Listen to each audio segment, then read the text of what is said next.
Hello viewers, welcome to my channel. আবার নতুন একটি ভিডিও নিয়ে চলে আসলাম বন্ধুরা। এই যে এটা হচ্ছে কি বলেন তো, এটা কিন্তু কাঁচা আম, দেখে মনে হচ্ছে পাকা আমের জেলি। তো জ্যাম জেলি তৈরি করে ফেলুন, খুবই সহজ, বাজার থেকে আর কিনতে হবে না। অর্গানিক জিনিস তৈরি করে সারা বছর খাবেন আমার মতো। তো চলেন প্রক্রিয়াটা দেখে নিই।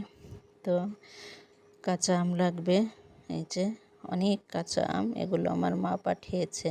তো আমগুলো দু একটা পেকেছে আর বেশিরভাগই কাঁচা। তো আমি কাঁচা আম দিয়ে এটা তৈরি করব। আমগুলো সুন্দর করে ধুয়ে পরিষ্কার করে নেবেন। আপনি কতটুকু তৈরি করবেন সেটা আপনার আইডিয়া অনুযায়ী।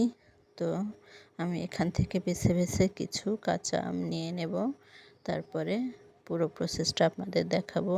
সাথে থাকবেন এবং লাইক শেয়ার ফলো করে অবশ্যই পাশে থাকবেন নিত্য নতুন ভিডিও পাওয়ার জন্য। বন্ধুরা, ইম্পর্টেন্ট টিপসও থাকবে ভিডিওতে, তো স্কিপ না করে পুরোটা দেখবেন আপনার ভালোর জন্য, কিছু শেখার জন্য। তো চলেন মূল প্রসেসে চলে যাই।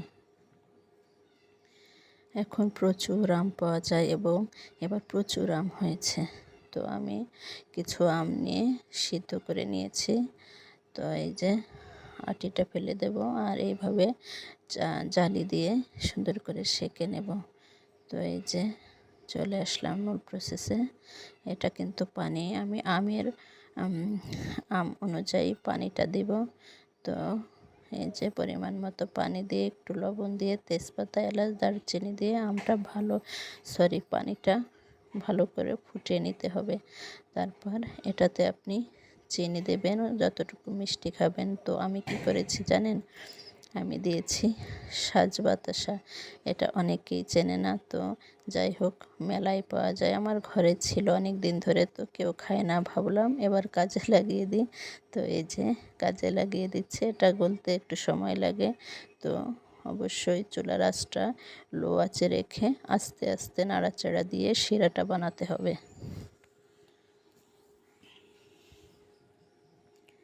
আপনি চিনি বা অন্য যাই দেন না কেন, জালটা অবশ্যই লো আঁচে রাখবেন।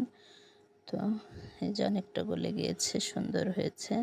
তো এখন আমি জাফরান দিয়ে দেব। এটা কালারের জন্য অপশনাল, আপনারা না চাইলে না দিতে পারেন বা ফুড কালারও ব্যবহার করতে পারেন। তবে আমার জাফরানের কালারটা খুব ভালো লাগে, তাই আমি সামান্য একটু জাফরান দিয়ে দিলাম। দেখেন কালারটা সেই এসেছে।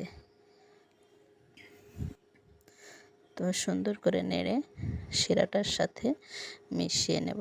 দেখেন দারুণ একটা কালার এসেছে, মনে হচ্ছে পাকা আম।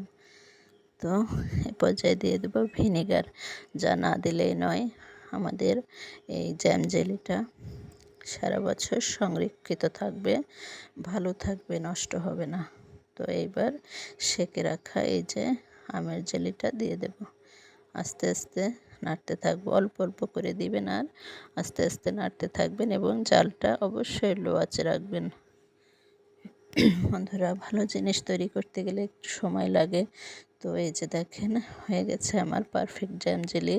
সারা বছর ফ্যামিলির সবাই রুটি, পরোটা, পাউরুটি দিয়ে এগুলো খাবে। এই দেখেন মনে হচ্ছে দোকান থেকে কিনে এনেছে।